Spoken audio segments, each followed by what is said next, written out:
Приветствую. Почему стучит в ушах? Вот постоянно такой вот формат шума, тиннитуса, можно сказать. И причем тут беруша. Давайте с этим подробнее разбираться. Дело в том, что человек на самом деле очень легко слышал бы пульс. То есть постоянное такое движение крови. И по этому поводу у нас есть специально такое компенсаторы в сосудах, которые сглаживают это впечатление, чтобы нам было как-то полегче жить. И если мы возьмем здорового, действительно здорового в плане слуха человека, то появится одна главная особенность. Это то, что будет интересовать звуки вне себя, то есть снаружи. Это подтверждает тот факт, абсолютно очевидный всем, кто хоть чуть-чуть хочет в этом разобраться, хоть немножечко. Окажется, что самое чувствительное место слуха это около 3-4 тысяч Гц. То есть такое вот начало высоких частот. А соответственно пульс, дыхание и прочее это скорее низкочастотные звуки. Отсюда получается, что наше внимание в норме должно расходиться как бы вот где-то, ну скажем так, стыка средних и высоких частот. И отсюда получается, что когда со слухом все хорошо, нас интересуют звуки вне себя. Соответственно, есть интересный момент. Многие люди уверены, что вот беруши, они помогают. Хотя есть попытка доказать, что беруши, ну, скажем, вот шумные соседи. Вот, соседи пусть там даже стройку устроили, что-нибудь там делают ужасное.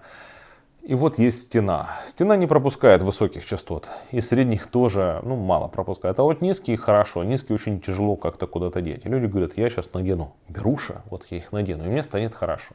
Дальше окажется, что когда они надевают беруши, у них меняется давление внутри. Но самое главное, беруши на 30 дБ делают тише громкость высоких частот. Ну или даже, допустим, там около 2000 Гц и так далее. Но обычно указано, что вот максимум, это если график приведен, то максимум вот так.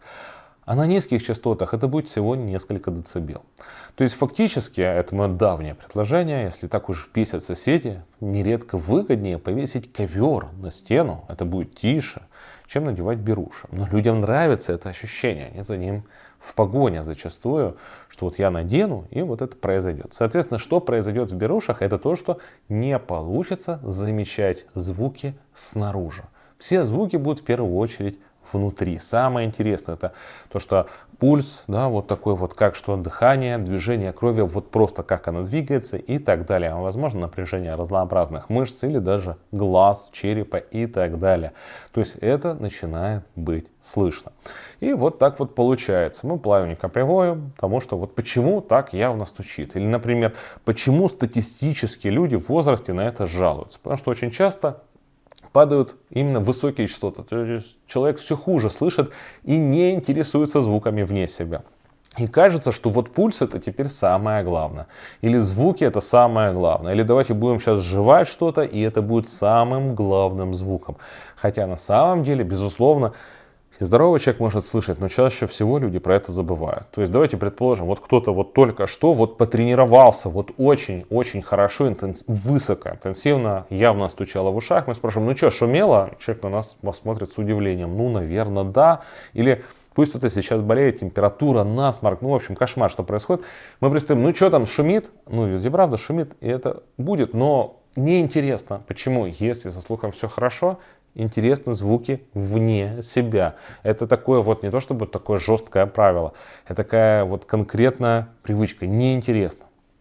То есть да, будет заметно, да, иногда шумит, да, вот скажем, голова ужасно болит, что-то шумит, очень устал, да, но такие события, может быть их там до 1% времени человек о них не помнит, потому что норма именно такая, что интересны звуки вне себя. Повторюсь, помните о том, что и специально на сосудах есть специальные компенсаторы, чтобы так сильно не стучало. Безусловно, мы можем сейчас обсуждать, что, наверное, есть какой-то там очень маленький процент, когда что-то не так помимо слуха. Но в первую очередь надо провести аудиометрию и посмотреть, как там слышно. Ну, хотя бы до 8, а лучше до 12, до 14 тысяч Гц. То есть это яркий индикатор того, что высокие частоты уже несколько снижены и надо бы исправить. Поэтому это часто так проявляется в комплексе, что вот у меня там что-то не так с давлением, сердцем, поэтому вот я вот там слышу пульс и так далее, там и прочее, но на самом деле это не так. Или давайте точно так же можно еще заметить, ну можно с другой стороны зайти, что Пусть у кого-то кошмар снится, просыпается и вот очень-очень стучит в ушах, да, вот ужасно. Это часто, кстати, прием есть, да, что в фильмах или где-нибудь в книгах пишет, что или кто-то сам может вспомнить, что очень чего-то перепугался, вы просто адреналина, что-то еще стучит, вот настолько вот человек на максимум действует, да, безусловно, такое может быть в моменте, но сейчас пройдет 10 минут и все.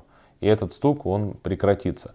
Поэтому это очень такая забавная история, что многие за него цепляются. Естественно, если мы, скажем, сделаем массаж или что-то сделаем, то будет явное влияние на напряжение около ушей, что вот якобы там мышцы как-то влияют, еще всякие такие вещи. Но на самом деле, то есть вопрос состоит в том, что внимание должно быть вне себя. То есть как только человек все время зациклен на том, что вот я что-то делаю и оно повлияло, то это не так. Мало того, давайте представим себе такую ситуацию, что пусть кому-то пришлось очень много говорить. То есть такой момент тоже есть. Мы говорим. Естественно, если это громко, давайте представим, что мы там почему-то провели лекцию, там большая аудитория, нет микрофонов, и мы почему-то внезапно первый раз проводим лекцию на 3 часа. Ну, не знаю, почему так вышло, так получилось. И потом может шуметь в ушах из-за того, что это громко, довольно громко получилось. Может такое быть, да, может. Но опять же, если у человека такое есть, все время есть интерес к тому, что когда это не то чтобы закончится, как изменилось, как еще, потому что интересуют звуки вне себя, как они сейчас слышны. Может быть, кто-то не долго говорил, может быть, кто-то поет, если хороший голос. Это аналогично может влиять. Поэтому учитывайте, что в любой ситуации, даже вот в такой более, чуть-чуть уникальной, всегда интересно, вот как снаружи, как слышно, как происходит адаптация. Тогда вот это делом. Соответственно, другие любые обсуждения не имеют никакого смысла, потому что вот такое вот внимание, с ним надо что-то делать. И это не есть норма. То есть абсолютно, что если так сильно увлекает, понятное дело, что может быть любые другие проблемы. Наверняка вы уже прошли, сходили к врачам, все это дело проверили, просмотрели и так далее. Но так легко вы можете прямо дома пройти аудиометрию и говорить: так, у меня стучит, я уже не знаю, что делать. А оказывается, высокие частоты плохие. Или оказывается, уже есть тугоухость. Все, вам не надо еще что-то нереальное искать, самые там редкие ситуации. Потому что это ужасно часто происходит. Очень часто. И, соответственно, нередко, вот скажем, почему, например, слуховые аппараты помогают в такой ситуации. Да, вот почему помогают? Потому что они вынуждают человека слышать звуки снаружи. И, соответственно, да, звуки снаружи начинают быть слышны, на них человек обращает внимание, и вот получается результат. Не потому что это спасение, но это просто способ, как вынудить человека обратить внимание вне себя. Так что такая вот занятная история про любой стук или какую-то странность, или даже гул от собственного там разговора, или, да, то есть там вокала, или даже, может быть, крика, по ситуации. На том все. Успехов и до новых встреч.